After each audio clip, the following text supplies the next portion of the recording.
Hello, my name's Annika and welcome back to the Sewing Nook. In this video I'm going to be showing you how to make this purse. It's fully lined and has removable straps, so let's get started.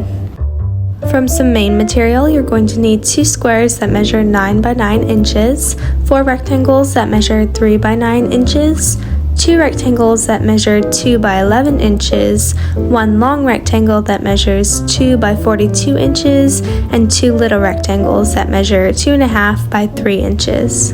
From some lining material, you're going to need 2 squares that measure 9 by 9 inches and 3 rectangles that measure 3 by 9 inches. From some medium weight iron-on interfacing, you're going to need 2 squares that measure 8 by 8 inches and 4 rectangles that measure 2 by 8 inches. From some main material for the pocket, you're going to need a rectangle that measures 5 3/4 by 9 inches. You're also going to need an 11-inch zipper and some 1-inch hooks for the strap. Once you have all your pieces cut out, iron on the interfacing on the wrong side of the main pieces, and do this on the 2 9 by 9 inch squares and the 4 3 by 9 inch rectangles.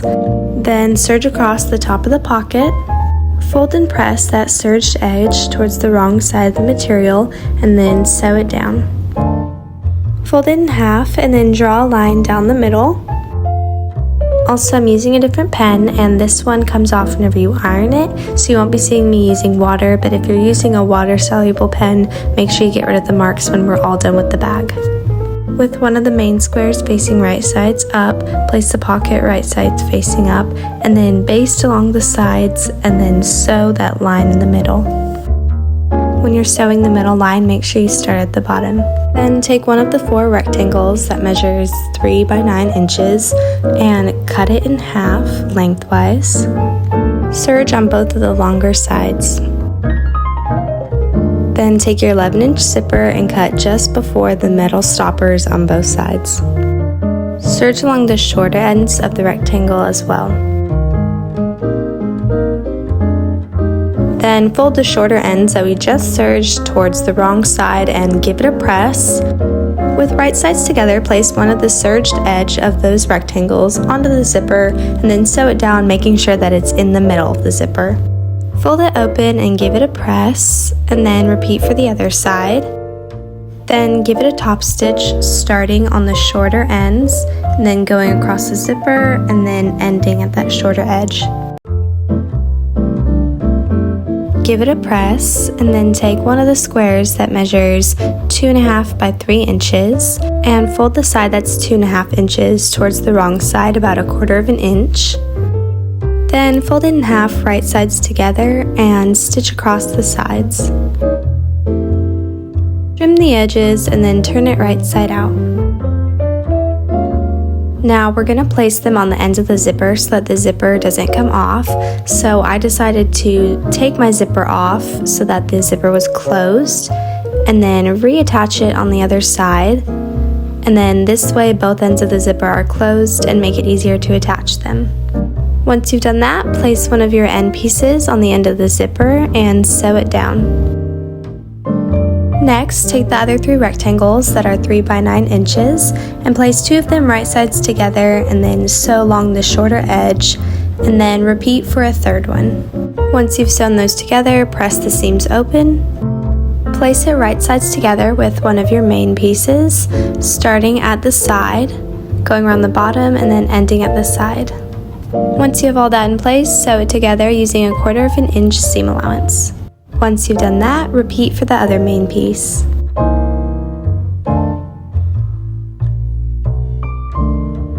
Once you finish that, you're going to do the exact same thing for the lining.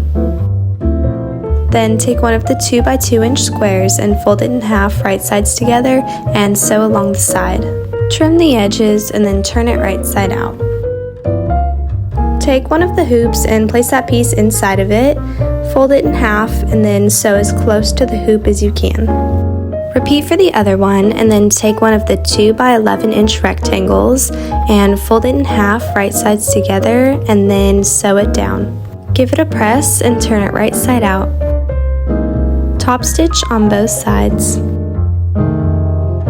Now for the strap, fold your long rectangle in half, right sides together, and then sew across the bottom, making sure to leave at least a 4-inch gap. Then turn it right side out through that gap in the middle, and then do the same for the other side. And if it takes more than one try, do not worry, it took me quite a few tries to get this right. Once you have both sides right sides out, you're going to push the ends in to make sure that there's no raw edge. Then you're going to top stitch around the entire thing, closing that opening as you sew. Next, take one of the 1-inch hooks and place the strap inside and fold over about 3/4 of an inch, and then sew it down as close to the hook as you can. Repeat for the other side of the strap, and then take your main part of the bag and fold in the top towards the wrong side about 1/4 of an inch. Trim the edges and clip the corners, and then repeat those steps for the lining. Now it's time to start assembling our bag. So you're going to need the main material facing out, and then your lining needs to be inside out. And place your lining inside your bag. Then place the hoops on the side of the bag in between the lining and the main material. Pin that in place, and then place your handle on the back in between the main material and the lining, and place that 2 inches from the side. Then repeat for the other handle. Once you have all that pinned in place, now it's time to add the zipper. So if you don't want the zipper, you would just top stitch around the entire thing. But if you do want the zipper, place it in between the lining and the main material, matching at the side seams. Then top stitch along the side and along the main part, enclosing the zipper and the handle, and then along the other side. Once you've sewn that, you're going to open the zipper all the way and then pin the other side in between the lining and the main piece and sew it down, making sure you sew the handle as you go. And your purse is complete. If you enjoyed this video, please give it a like, and thank you so much for watching.